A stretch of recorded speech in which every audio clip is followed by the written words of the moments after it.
Okay, so this is my first video entry. We'll see how this goes.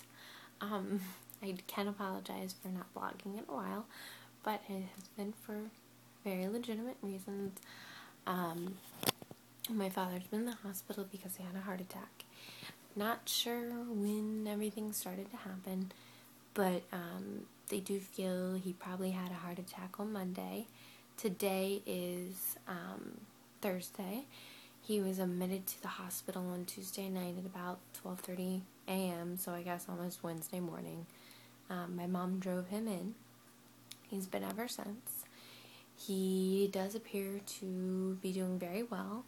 He should be released sometime tomorrow, hopefully around lunchtime. He probably hopes it's as soon as he gets up. But, he did experience, and sorry, I don't mean to be talking quietly. I know my mom's probably trying to sleep and I don't want to wake her up. He had been experiencing jaw pain to the point that he had said his molars, his 3 molars on both top and the bottom side, were killing him. Like, he couldn't shut his mouth. He was walking and it hurt.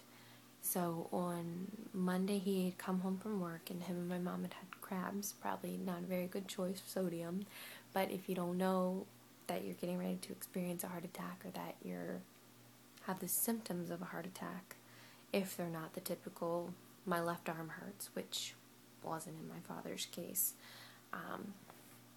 He had the crabs, he showered, he came back downstairs, and then as he says, he feels like kind of everything fogged over.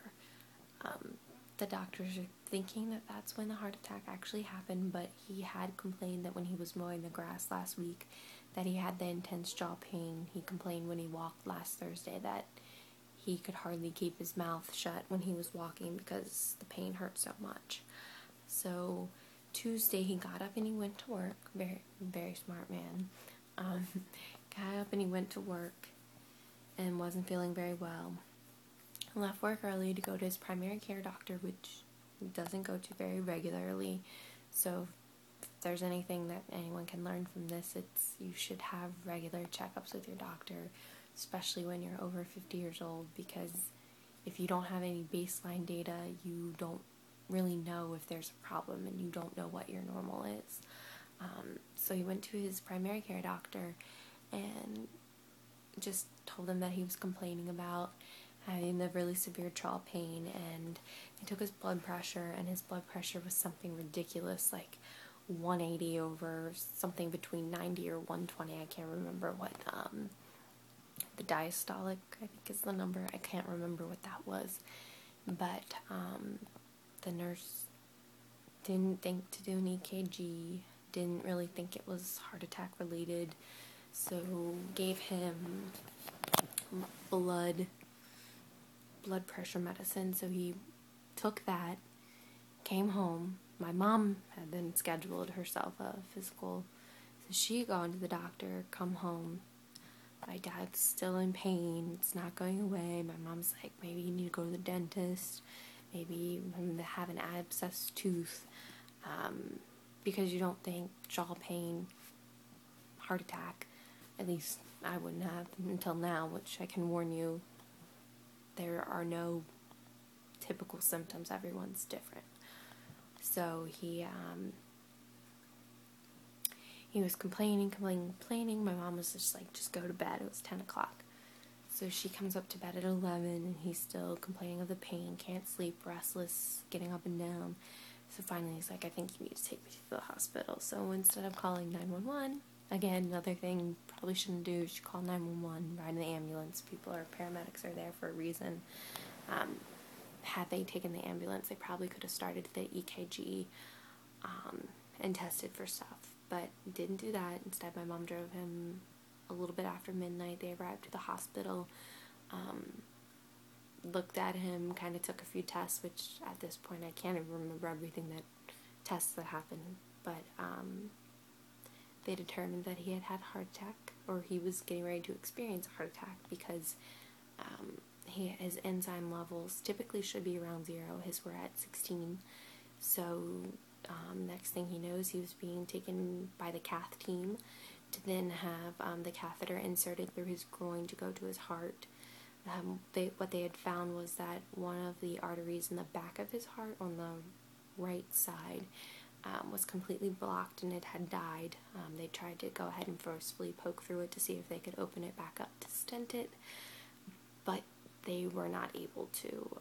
It had already kind of broken off, and my understanding, which again, if anyone watches this, like, these aren't technical terms, I really can't remember everything because it feels like it's been a lot, but apparently the artery is kind of in a Y shape, and the part that had been affected had bisected and kind of was tearing away from the artery, and along it moving away, it was tearing, and it kind of like a zipper.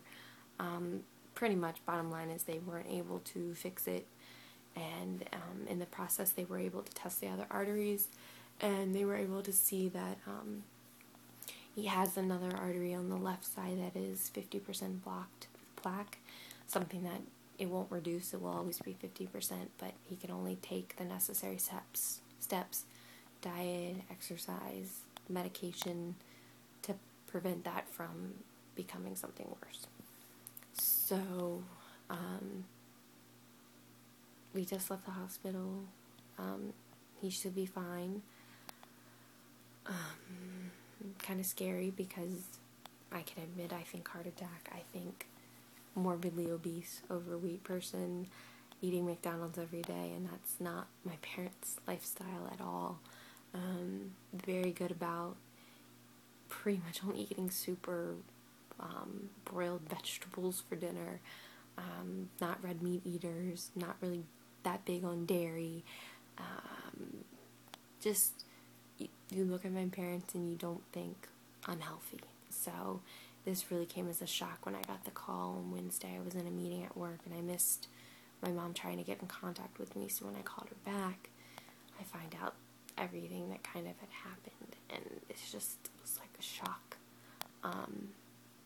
And of course my mom's like, you have work, you have school, you don't need to come, like, don't worry about it, but you're gonna worry about it. It doesn't matter if everyone's telling you. He's doing really well, everything looks good, don't really worry about anything. It's like until you go and you see for yourself to make sure everything's okay. So I've been here with my mom, just making sure that she's fine, even though I know she is, but just here in case she needs me. So we were at the hospital then all day today. I was there yesterday, Wednesday, from I think around 12:30 until we stayed until about 10:15, and then today we got there at 8:30, driving through all of the tornado warnings and everything. But we got there so we could be there before the doctors came at 9 to kind of give us the briefing of what was going on, and we just left at it's about like 10 o'clock right now again, so, or it's a little bit after 10, but it's just been a really long day. Hopefully tomorrow we go in there and gets discharged and everything goes good, nothing bad happens overnight.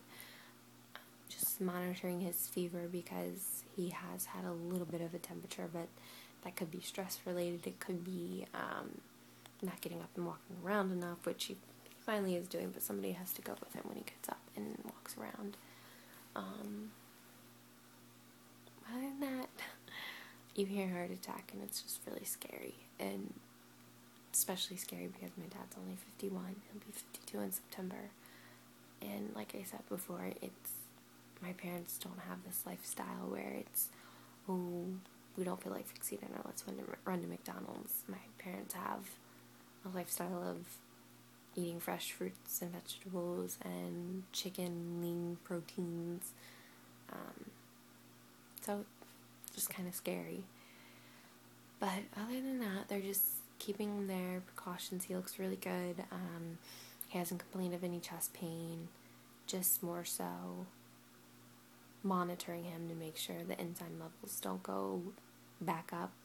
They did kind of fluctuate for a little, and then they went down, and so they're trending downwards, and that's really good news, because if they went up any higher, then that could mean that there might be another problem with his heart. So kind of sad to hear him say part of my heart's died, but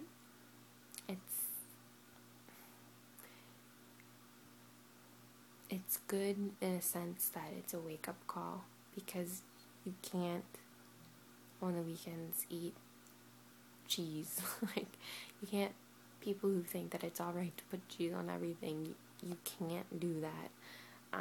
You can't supersize things. You have to be concerned with what you're putting in your body, because it's like cases where my dad, where there's really not anything else wrong, that things that happened in your past, this could be plaque that has built up when he was young and eating whatever